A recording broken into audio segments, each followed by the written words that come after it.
Hi friends, ഇത് നാട്ടിലൊരു വ്ളോഗാണ്. ഇന്ന് കസിൻസ് എല്ലാവരും വീട്ടിൽ വന്നിട്ടുണ്ടായിരുന്നു. അപ്പോൾ അന്നത്തെ ഒരു വ്ളോഗ്. അപ്പോൾ എല്ലാവരും കരിക്കൊക്കെ കഴിച്ചുകൊണ്ടിരിക്കുകയാണ്. തുടക്കമൊന്നും ഞങ്ങൾ വീഡിയോ ഒന്നും എടുത്തില്ല. മായുണ്ട് ഒറ്റയ്ക്ക് ഇരുന്ന് കരിക്ക് കഴിക്കുന്നു. പിന്നെ കുറേ പേര് തോട്ടിലിരുന്ന് വള്ളത്തിൽ തുഴഞ്ഞുകൊണ്ടിരിക്കുക. ഒരു സൈഡിൽ കരിക്ക് കഴിക്കുന്നത്, ഒരു സൈഡിൽ ചോറിടുന്നു. അതാണ് ഇവിടുത്തെ ആചാരം. വിശക്കുന്നവർ ചോറുണ്ട്, ബാക്കിയുള്ളവർ ചോറുണ്ടിട്ട് കരിക്ക് കുടിക്കുന്നവരുണ്ട്.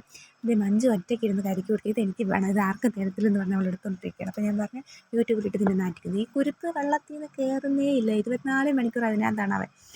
പിന്നെ കുറച്ച് കഴിയുമ്പോൾ പിന്നെ അവന് ചോറൊക്കെ കൊടുത്തിട്ട് പിന്നെ ഒന്ന് ഒതുക്കി ഇരുത്തിയപ്പോഴത്തേക്ക് പിന്നെ അവന് വെള്ളത്തിൽ കയറണം പറഞ്ഞു. അവൻ്റെ വിചാരം അവൻ വെള്ളം തുടങ്ങിയാലേ നീങ്ങത്തുള്ളെന്നാണ്. പിന്നെ വെയിലായതുകൊണ്ട് അവനെ വഴക്ക് പറഞ്ഞ് ലാസ്റ്റ് കരയ്ക്ക് കയറ്റി.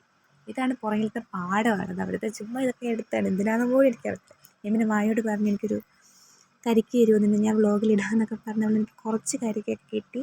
അത് കിട്ടിയ സന്തോഷത്തിൽ ഞാൻ അവിടെ നിന്ന് കഴിച്ചുകൊണ്ടിരിക്കുകയാണ്. പിന്നെ അവിടെ മഞ്ജുവിൻ്റെ കരിക്ക് കിട്ടി ഇതുവരെ കഴിഞ്ഞിട്ടില്ല, അവൾ കഴിച്ചുകൊണ്ടിരിക്കുകയാണ് ഇപ്പോഴും. പിന്നെ അടുത്ത ട്രിപ്പായിട്ട് ഇവന്മാർ വെള്ളം തടയാൻ പോയി. ഇവന്മാരുടെ മെയിൻ പരിപാടിയാണ് വെള്ളം തടഞ്ഞുകൊണ്ടിരിക്കുക അവിടുത്തെ. പിന്നെ അമ്പാടിയിൽ ഞാൻ വ്ളോഗ് കിട്ടിയിട്ട് പാടാ വ്ളോഗിൽ കയറാമെന്ന് പറഞ്ഞാൽ അവൻ പോകും, ഞാൻ ഷർട്ടൊന്നും എടുത്തില്ലെന്ന് പറഞ്ഞ് അവനൊരൊറ്റൊരു പോക്കായിരുന്നു. പിന്നെയും ആ കുരിപ്പ് കയറി. അവന് വേറെ പണിയൊന്നുമില്ല. അവന് വഴക്ക് പറഞ്ഞ് കയറ്റിയാലും അവൻ വെള്ളത്തിൽ ഇറങ്ങിക്കൊണ്ടേയിരിക്കും. മഞ്ജു പിന്നെയും കരിക്ക് വിളിച്ചുകൊണ്ടിരിക്കുന്നു. അപ്പോൾ ഇന്നത്തെ വീഡിയോ ഇത്രയേ ഉള്ളൂ.